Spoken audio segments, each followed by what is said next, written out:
South Carolina area would be able to live with the fact that this place is. So I bet my life, I bet my life, I bet my life on you.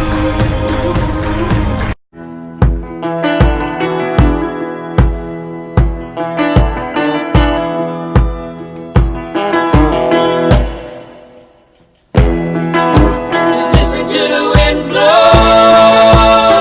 Hello everyone and welcome to the story of Harold's Restaurant, the episode 2 of Economy.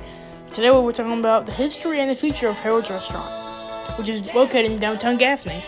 Before we begin, I want to remind you to follow us on Instagram, Entertainment CB, the Facebook, the CB Entertainment Company, and check out our all-new spreadshirt. This is located in my Instagram bio.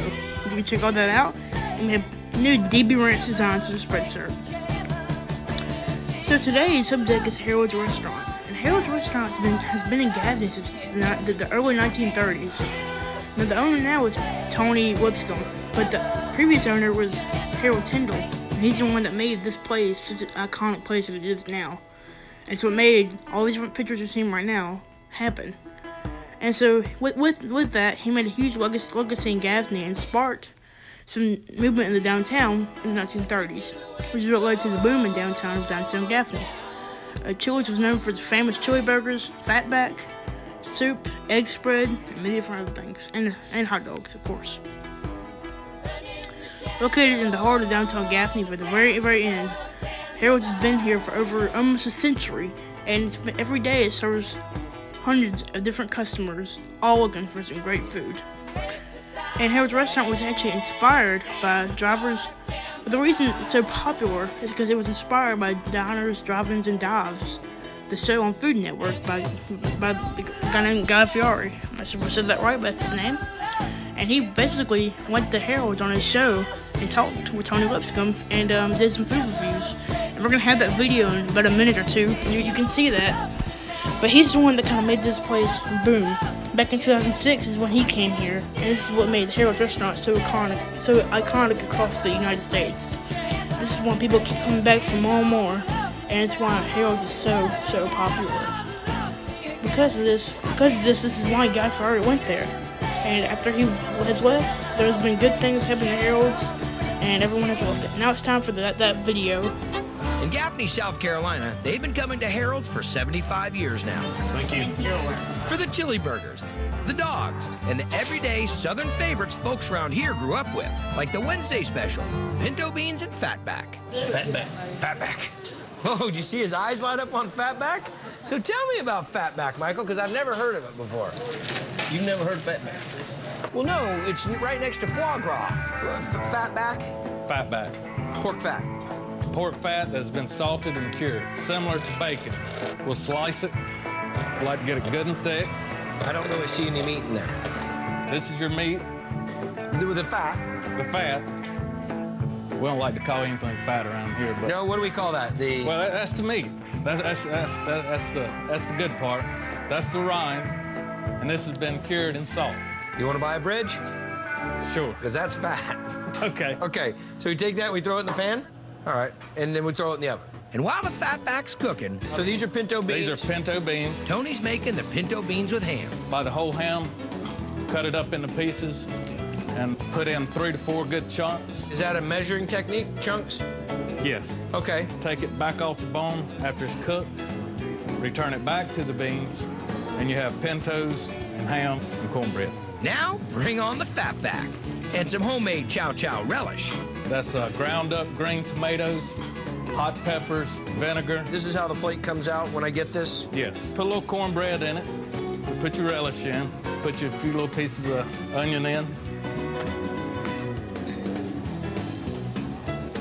That's all the combinations together. Take a big bite of fatback. And that finishes off. I gotta tell you, with the chow chow in there, that's money. Thank you. It's good. You're supposed to say, yeah, that's right, that is money. That's money. That's money. Dude, that's off the hook. That's very off the hook. And Harold's has been cooking it up since 1932. For Tony, it's all about keeping it the way it was. folks around here expect it. You have so many places now that are franchises. It's hard to find something that is original like this now. What do you think about this? I mean, if Tony hadn't come and taken this place over, A legend would be gone. I do not believe that anybody in Gaffney or in the surrounding South Carolina area would be able to live with the fact of this place ever changing. So, my brother, I got to hand it to you, man. Thank you so Congratulations. much. Awesome Thank job. you. That's it for this trip, but we got plenty more joints we gotta hit. We'll see you next time on Diners, Drive-Ins, and Dives. As we end that video, we see Godfrey Early talking about how the culture of downtown and the people who make Harold such a special place. And that really is true. That's why it's such a hometown friendly restaurant. It's not like your local chain that has all these frozen products. Harold is just something special. It's special to everyone in Gaffney. Everyone just knows it's really something special. It's one of the main things that's still left in Gaffney today. That it's just so iconic and so original. And even though it might be an old building stuff, it has the culture. And it keeps people coming back and back and back again. Also, it has some great food, which is what you're seeing right now. It's really awesome. It's really making me hungry right now. But so much different kind of food. You're seeing that. It looks so good. But and its location is what's made downtown Gaffney a little thrive just a little bit towards the end. Because I mean, most of the buildings downtown Gaffney are empty, but Harold's has stayed there. And with Harold's, it has sparked a new culture in Gaffney. And that culture is going to stay as Harold stays and moves on into the future of downtown Gaffney. Anyway, guys, thank you for watching this video. It was kind of a quicker video than the last one we had, but it's a faster review of the history of Harold's. But the Food Network coming to Harold's is one of the main big things that's happened for Harold's. Before I end this talk, right now you're seeing an advertisement for our YouTube channel. This is what you're watching right now. We'd love for you to subscribe to that, because that's where all of our new content is going to be from now on. So we know we have a limited amount of subscribers right now, but we need you to go check that out.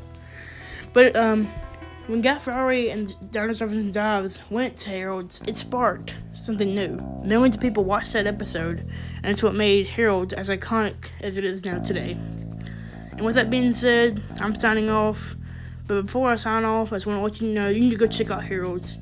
And if you don't like the food there, just check it out just for the culture of it. Because it's such an amazing place. It has such amazing atmosphere. It's just amazing history. The credits are out there. I wanted to remind you that we'll have final thoughts Monday and a brand new episode Wednesday on the history of Warner Bros.